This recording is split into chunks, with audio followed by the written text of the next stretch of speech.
if we've got a quorum or not. We do, actually. We have, I believe Sandy Pop is here, Aaron, Terry, and you. Steve is excused. And then I'm just waiting for our attorney to attend, so we may have to jump down on the agenda. So I think you can go ahead and start, Bill. All right, so let's start the meeting. We've got roll call. So it looks like we've got a quorum. So we'll move on to item C, approval of the agenda. So is there a motion to approve the agenda for today, July 16, 2020 meeting of the Green Bay Housing Authority? Motion to approve.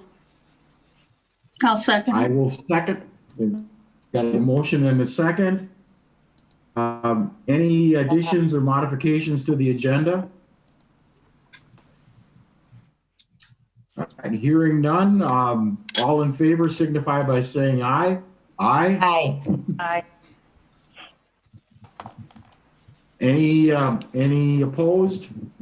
Hearing none, the agenda is approved. Moving on to D, approval of minutes. Is there a motion to approve the minutes from the May 21st, 2020 meeting? This is Sandy. I'll make that motion, Bill. All right. I'll second it. I will second it. We got a motion and a second. Any additions or modifications? Hearing none, all in favor of approving the motion signify by saying aye. Aye. Aye. Aye. Any opposed? Motion carries. Moving on to E. Actually, we can do Number number one, one. Bill. We're actually, Attorney Feldhausen's on the line now, so we actually can handle number one in order. All right. Let's see. I'm sorry, I missed that. Where are we now on the agenda? We're at regular business number one.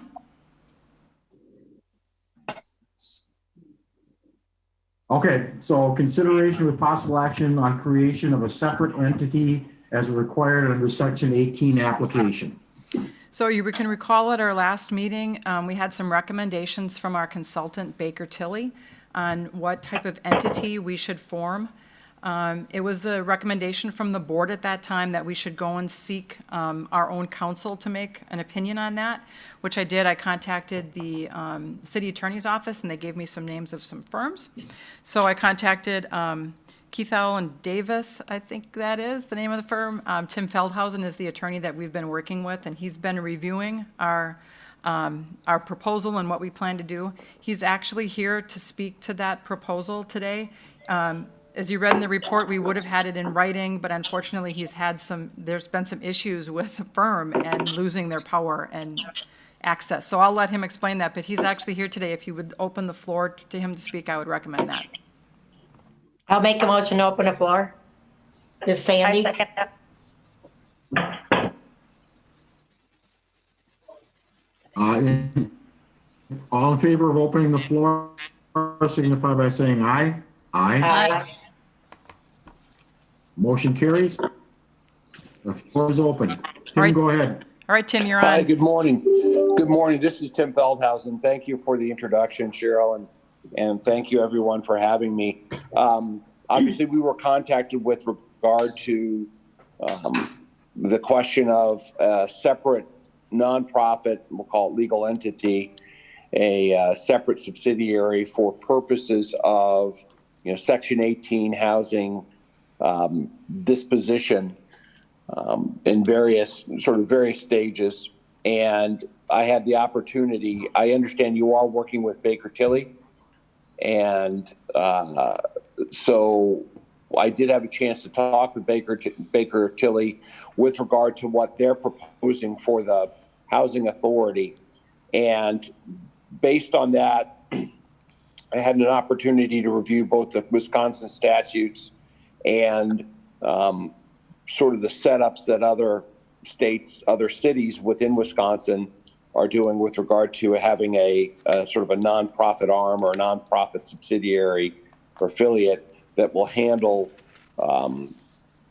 sort of, other will handle mixed income or low income housing that, including Mason Manor and some of the other units that you have scattered about the city. So having an opportunity to review all those, I would agree with Baker Tilly's proposal. I'll just state the general first, and then I'll talk a little bit some of the specifics, and then we can talk if you've got questions. But I would agree with their proposal that a separate subsidiary provides a number of advantages. I think people may understand that or know that Milwaukee did something similar with Trevo Inc., which is their sort of the housing authority of the city of Milwaukee, did a mixed income apartment building using the same kind of setup, so to speak. And there are a number of very good reasons to do something like this.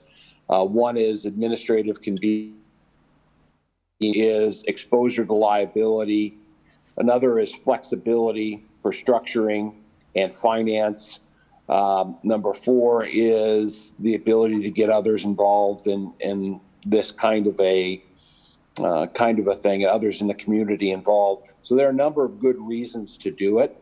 And I understand under Section 18 that that's something that the housing authority is considered doing with regard to some of your properties. So certainly it can be done. There are good reasons to do it if it's done right. And I think one of the concerns that may have been shared was perhaps shielding liability and making sure to protect the housing authority from any untoward liability, which is obviously critical. Baker Tilly recommended a limited liability company.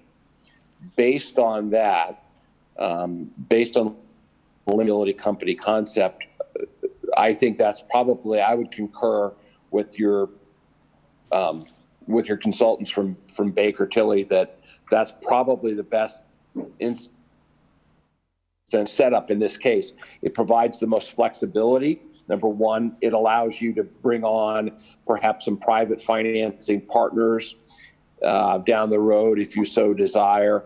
Number 3, you can create a number of structures for management of an LLC. You can be more flexible. And number 4, it provides the same kind of limitation of liability that a corporation would. In other words, it provides limited liability, assuming the corporate formalities, we call corporate formalities, are honored: separate bank accounts, separate, separation of things, and honoring, making sure that the board or the management of the separate company meets, and a number of other things. It also provides partnership that something turns out not to be tax exempt. There's flow through taxation, so that's less of a concern for the housing authority, but it could be a concern for entities that might eventually down the road join a partnership with the housing authority. So the other thing and I talked briefly with Cheryl about this, is there are a number of ways to structure management of a limited liability company. It's not just a single manager, which could be an individual, or it could be another entity serving as manager of the subsidiary, but it could also be managed by a board. So you could have multiple types of arrangements for boards, including a mirror board. So it could actually mirror the constituents of the housing authority's board. Will sit on the board of the housing authority and the subsidiary. You could also have a completely independent board, which is where there's no overlap. And then finally, I think you would have something called a mixed board, which would have perhaps some from the housing authority and some from other public or private areas, representatives that could sit on it. So there's a number of advantages to that. You could also kick the day-to-day management to a single man. So, day-to-day matters could be delegated to another person or entity, while the overarching large big picture management could be reserved to a board. So there's the flexibility with a limited liability company is I think clear and better than a corporation. And at the same time, it also provides limited liability. So I would concur with Baker Tilly's recommendation, and I know that they do this on a sort of a large scale. So they've got a lot of experience doing this. So that's my sort of overview. I hope I have provided the information that, Cheryl, you have asked me to, in terms of kind of the basics of this. I would be happy to entertain, and I'll put this in writing, I would be happy to entertain questions as well at this time. Tim, this is Bill Vandecastle. One of the questions I had was whether the LLC should be for-profit or non-profit under the circumstances with this. Any thoughts on Typically, that? I'm sorry, go on. Oh, I was just saying, any thoughts on that? Typically in housing authority subsidiaries, typically we see them as nonprofit. That doesn't mean you couldn't have a for-profit one. In fact, some of the for-profit this is a little bit out of we're just a tiny bit out of I don't want to give tax advice because I'm not a tax lawyer and I'm not an accountant, but I do want to say that there have been both for-profit and subsidiaries or affiliates to do this thing. I think if it were me, just based on kind of the reading that I've done, the research that I've done on this question, I imagine the entering argument would be a nonprofit. However, that doesn't mean that you could not create a parallel for-profit or change things down. The nice thing about corporate law is we can always change things. So, it's not unforeseeable that it could be a for-profit entity if you decided to start with the other units first and then say, okay, well, we'll do Mason Manor, and it could be a for-profit entity. I think you'd want to do that in consultation with your tax advisors on that. But typically the ones that I've seen have been most of the time have been nonprofit. And Tim, I would concur with that. The little bit of research that I've done on that question, most of them that I have seen were nonprofit. Correct. So that's why I raised me that under the circumstance, that nonprofit seems to be the way to go, at least to get started. Correct. It might make things a little bit easier from a tax. Again, that's way beyond my pay grade here, but it just seems to me that it'd be easier with this from a tax reporting standpoint if it's nonprofit. That's my assessment as well. All right. Any other questions that anybody has for Tim? All right. I suppose the next step then would be to close the floor and go back to regular order of business. Is there a motion to do so? This is Sandy. Make that motion and thank Tim in the process. Thank you. Right. Thank you very much for having me. Right. And I will second that motion. Closing the floor and returning to regular order of business, signify by saying aye. Aye. Any opposed? Motion carries. Thank you, Tim. And I'm sure we'll be in touch through Cheryl as this moves forward. So, Thank you. Take care. all right, very good. Thank you. So moving on to item number 2, consideration with Excuse me, possible action excuse me, on Chair. Yes. We need a vote on that item to actually go out and form that entity, on creation of that okay. entity. All right. So we're actually going to do the deal is what you're saying. I'd like us to actually move forward with the creation of that. And let me just say that Tim will email that opinion or mail that opinion, and I will get that out to you in writing, so we have that in writing. So, but we can't submit our Section 18 application until we form this entity, so. All right, so let me do this. Let me start. I'm going to make the motion, but I want to preface it by and some of just the oddities that comes up with this stuff is that we have to come up with a name for the entity. And I've been struggling with that because I've dealt with this situation before where we've got boards and subsidiaries of them with similar names. Right. So I'm going to suggest in my motion that we call this, if somebody has a better idea, let me know. But I'm going to suggest that we call the entity the Housing Authority of the City of Green Bay, LLC. It's close enough that it identifies who we are, but it's not the same as the Green Bay Housing Authority. So when we're looking at documents, we can hopefully be able to distinguish between the two. So my motion is that we move ahead with creating an LLC under the name of the Housing Authority of the City of Green Bay, LLC. So that's my I'm motion. sorry, Amy, I just want to interject real quick. Steph, can you confirm, but like legally, aren't we the Housing Authority of the City of Green Bay? We're not the Green Bay Housing Authority? Our legal name is City of Green Bay Housing Authority. So do we want to keep it the same, Bill? No, that's Or you my, have different names? that's my concern with creating this separate entity that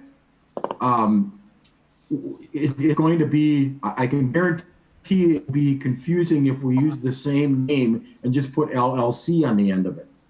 Okay. It's going to create some confusion. So, and that's the problem I've encountered with a couple of other entities over the years. And they've actually, one of them actually changed its name because it kept getting reports mixed up and information mixed up in wrong files and so forth because the names were different. Still close enough, but I think it gives us a bit separate for the LLC than it is for the Housing Authority as its own entity.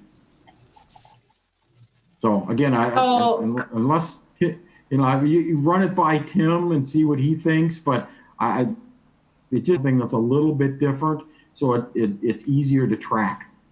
So, okay, this is Sandy. Let's look at both names. So what's our current name? Legally, we are the City of Green Bay Housing Authority. The City of Green Bay Housing Authority. And so the name for the LLC is going to be the Housing Authority for the City of Green Bay?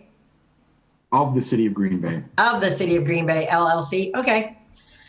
So that's not close enough that things could get mixed up? It's possible, but it's less likely than if we called it the City of Green Bay Housing Authority, LLC.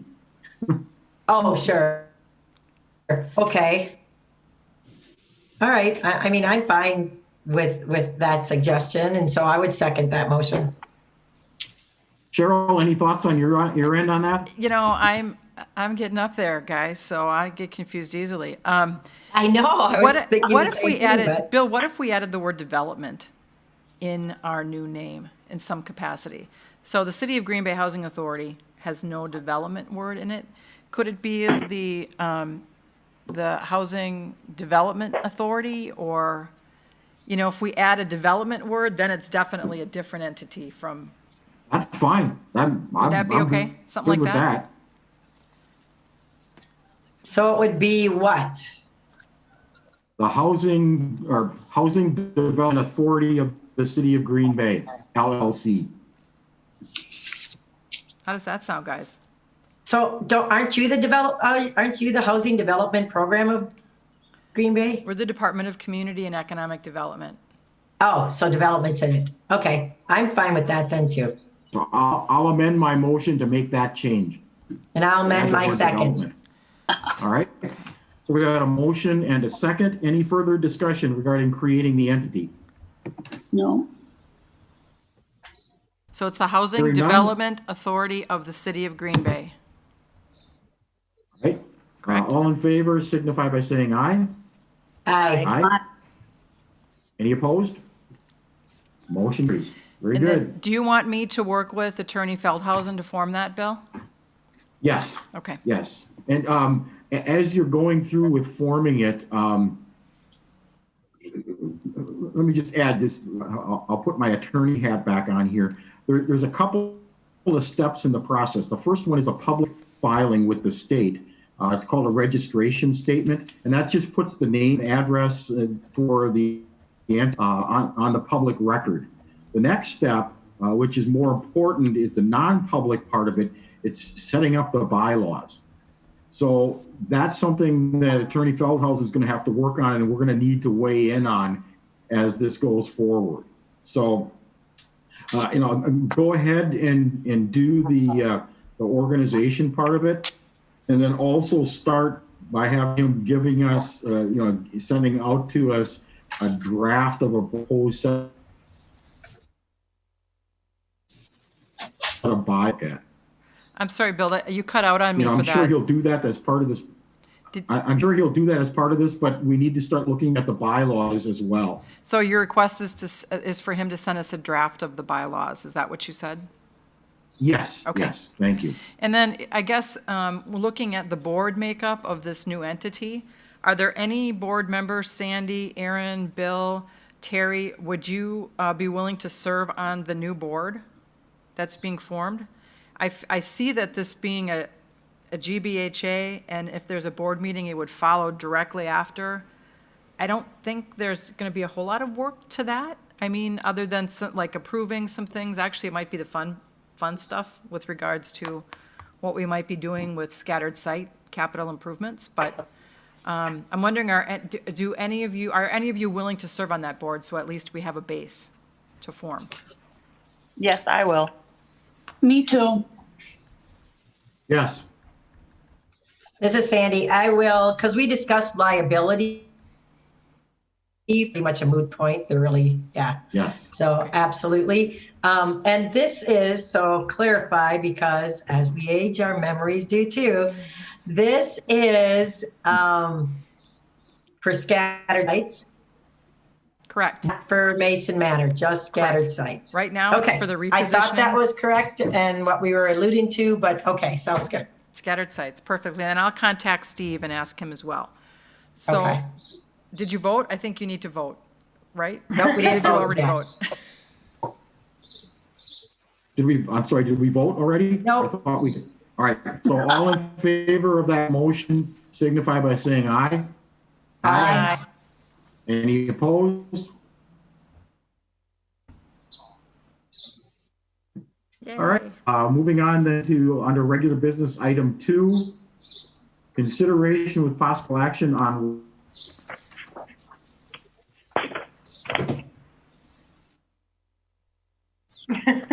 He just froze. That's a good free space.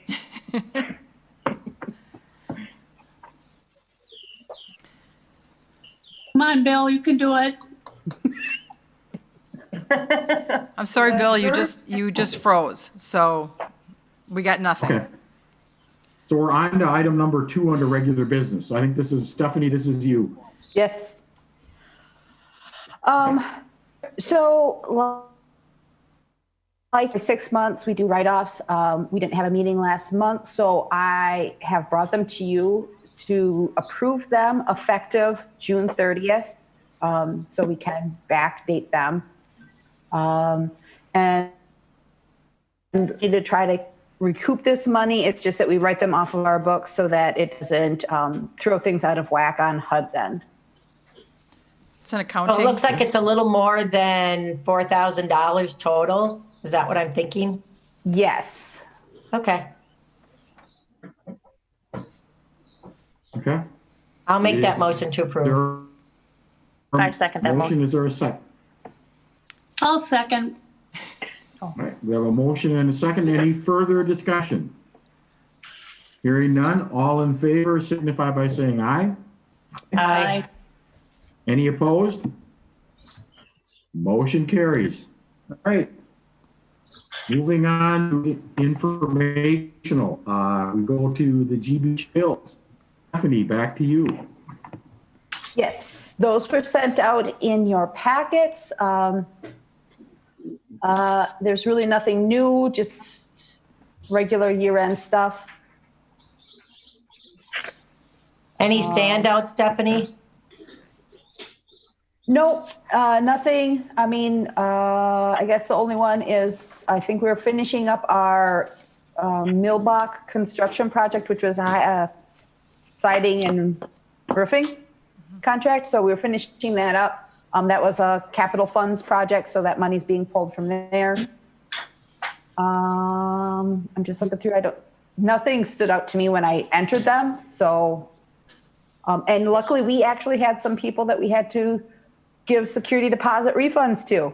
I mean, it's been a while. We had a couple of them where we were asking money back. So it's nice that everything was clean and taken care of, that we could refund. Wow, that is great. Awesome. Very good. Okay. Any other questions on the GBHA bills? All Nope. right. Hearing none, we'll move on to the financial report. Again, Stephanie. Yep. Also in your packet, we are at the close of our year. So things will get busy for me. This is just what we had through the end of June, but I will give you another updated one in August because there's all the year-end stuff that has to go through. But as of right now, we are just slightly under in Mason Manor on having 6 months worth of expenses in reserve. So we're not short on money. We just don't have 6 months of expenses in reserve. So that's why the frowny face. So Stephanie, and I probably asked this many times, but if you go up to the budget summary, budget versus actual, and you see the COCC, Mason Manor, Rev Bonds, scattered site, kind of looks like there's a lot of negative in front of some of those numbers. So could you explain, are we behind on all of those things, or are those overspent, or are those just explainable things? Those are explainable, like revenue bonds. We had expected to spend more than we brought in because we were spending down. We paid, I can't think of, it was Jonathan Elke. I cannot think of what that one is. We paid for a development. The TWG. Okay, thank you. I couldn't come up with the name of it, sorry. We had paid that out and we knew that that would come out, but we weren't going to get $500,000 worth of revenue in to cover that. So it just shows that it's coming out of our reserves. And then like scattered sites in Mason Manor, we knew that we were going to be spending more than we budgeted, that we would spend more than we would bring in revenues. So it's all we knew about these things. It's just, this is the culmination of what it is. Okay. If you look at those and when we come up to date, will those all be non-negative, or what does that mean? No, it's definitely negative. For net income? It looks like $1 million is a lot of money, 1.3 million, so. But it's coming out of our reserves. It's coming out of money we already had from previous years where we didn't spend. So we Gotcha. were expecting to spend down money we had in the bank extra. Okay. So is there a way that could be shown, that that's then not a negative? That's really just spending down that? Accounting wise, no. Okay. That we're in the black, not the red for all of those. Yep, and that's why, like on the bottom, I show that we're still with reserves and stuff. That's why that's there. Okay. All righty. Thanks. I'll make a motion to approve. Sandy. I second that motion. We have a motion, a second. All in favor, signify by saying aye. Aye. Aye. Any opposed? Aye. Motion carries. All right. Moving on. The doesn't look like there's anything significant there, but anything to report on that? No. Langen All right. reports in your packet, yep, just normal application information. Okay. Any questions on the Lang report from? Otherwise, moving on, director's reports. Cheryl. So unfortunately, we don't have a video down here, but we have a new board member who's with us, Erin Edwards. You might have heard her voice occasionally. So I just wanted to welcome her to the board. Thank you for serving, Erin. We appreciate your volunteer time on the Housing Authority. Any questions about anything, you can call any board members or me or Jamie, and we'd be happy to clue you in on what we're all about. This is probably going to sound like a foreign language to you for a while, as it will to anybody. But just feel free to ask any questions you have. And again, thank you for serving on the board. Yes, thank you. Welcome aboard. Welcome aboard. We have actually, probably right now, Gorman is touring Mason Manor and trying to get some more firm numbers together for us to look at how we may, with working with Baker Tilly and what we're looking at for their actual project costs for Mason Manor. So things are moving along. I haven't got a report from Baker Tilly back because I think we're at the phase now they're actually putting estimates to paper. So, you know, we're looking at things like potentially removing our circle drive that goes into the building and consolidating an entrance, because right now we have a lot of entrances that, is it the primary entrance or not? We're also looking at, you know, exercise rooms, the actual rooms themselves, we're looking at what we can remodel within those. So that project for Mason Manor is moving along, so hopefully I can bring something back to you in August for an update report on that. And I think now that we'll have this LLC formed, we'll be able to put our Section 18 application in and get that moving along. So hopefully by the end of the year, it will get through the HUD process and get an approval, but who knows now in what the days what we've got now. So Jamie, do you have anything that you need to report out? I think you have covered pretty much everything that's big going on over here. Yeah, no news is good news with Mason Manor, so we haven't had an outbreak or, you know, which is good. So I think, you know, we're encouraging people to wear masks as much as we can, but all we can do is encourage them. So knock on wood. So Jamie, with that said, Jamie, what do you think of your population percentage-wise wearing masks? Very minimal. Oh, shoot. Okay. That's All too right. bad. We have provided all tenants at least 2 masks. Extremely minimal. Extremely minimal. Okay. Okay. Are all the staff wearing masks, Jamie? Yes. Okay. It's mandatory for the staff to wear masks and our maintenance folks to wear masks, so, I Great. don't really You know. think that would rub off, but Yeah, that's what I thought. And I'm not sure if we have the ability to make masks outside of your apartments mandatory in the building. yeah, I don't know. You know? But I mean, don't it's know if just, we you know, could, you but- just hope people would do it just for common sense right now. Right. But a lot of people don't believe it, so, Right, yeah. right. Yeah. So, we've looked into that, and there's really no way to enforce it. That's, other Right. housing authorities have kind of looked at that, but enforcement would be, what do you do, right? Right, absolutely. No, I mean, I get it. I was just hoping for better numbers. You know, you guys are doing a great job, Jamie and Ka. I mean, you guys are doing fabulous, so. Yeah. And Karen. Don't forget Karen. That's all I have. Okay. Any questions for Cheryl, anything? Otherwise, we'll move on to the occupancy report for July. All right, that is also in your packet. As you will see, we do have quite a few Mason Manor vacancies, but we received all of those July 1st. So they're not, Okay. hasn't been 30, 60 days. We got at least 8 units July 1st from our tenants. So they will be all ready to go within 30 days. We got them moving on. We got security deposits paid for the next tenant coming in. We have a few that we are anticipating for scattered sites, but we are just, security deposits are paid for the next person moving in, just waiting on the unit to be ready. And then also the CARES Act expires July 25th. So we have not been able to pursue 5-day notices for non-payment of rents during COVID.